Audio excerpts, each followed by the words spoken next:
Hi, I'm Laura Hayes. Today I want to invite you into my home here in Tucson, Arizona, and I would like to talk to you a little bit about my design principles. Let's go take a quick tour. Let me talk to you a little bit about mirrors. Now in my home, I have over 50 mirrors. Most people wouldn't have that many, but I have never met a mirror that I didn't love.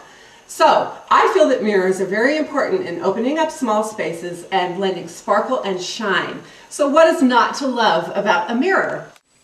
So here you're looking at just a few of the mirrors that I told you about in my home.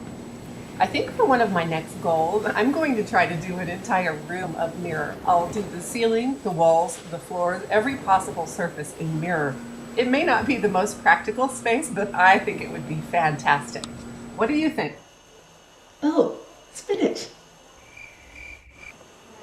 So another thing I want to talk to you guys about is lighting. Now lighting doesn't always have to be just lamps that you bought off a shelf, although there are plenty of options out there these days, some very cool choices.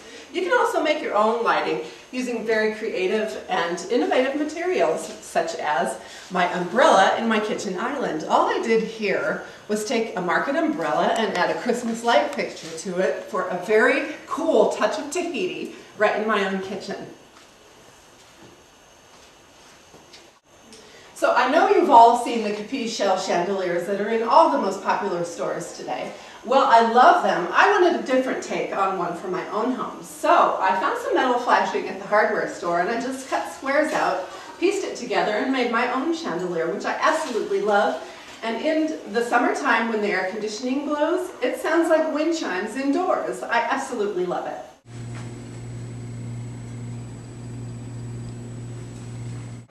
Now, I want to introduce to you what I like to refer to as my third child. This is my handy-dandy sewing machine. I use it all the time. In fact, it's become pretty much of a permanent fixture on my dining room table. If you come over to my house, you're very likely to see it sitting here, or me sitting behind it using it. I use it a lot to sew, you name it. So if you're a designer and you don't at least know how to sew a straight line, pack your bags.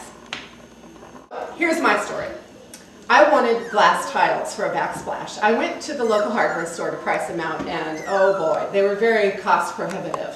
So I decided to come up with an alternative. I went into my local craft store, had a sale on their glass pebbles, and I went and bought every bag they had for 99 cents a bag. And I created my own backsplash here using glass pebbles and grout, and I think it came out fabulous. It mimics the look of glass tile, but I think it looks even cooler because it's not something you would see everywhere. It was super easy to do, and the whole thing cost me less than $100. You can't beat that. I guess if I had to come up with a personal statement, I would say as a designer, I feel there are no rules. You can do whatever you want in design. You don't have to follow any formula. You can do whatever you want. And design is so important in our lives. It applies to everything, every day. So have fun. I feel that humor is very important in design. I always try to inject a little bit of a sense of humor into the spaces I do, a little whimsy, something off-kilter a little bit. It needn't be so serious and formal all the time. I think good design is a space you want to be in, and you feel comfortable and you feel good when you go in there, and that's what I always try to achieve in my own space or a space for anybody else. Alright, so thanks for coming on this short tour of my home. You've seen a little bit of the work that I do, and hopefully you'll see a lot more. See you again!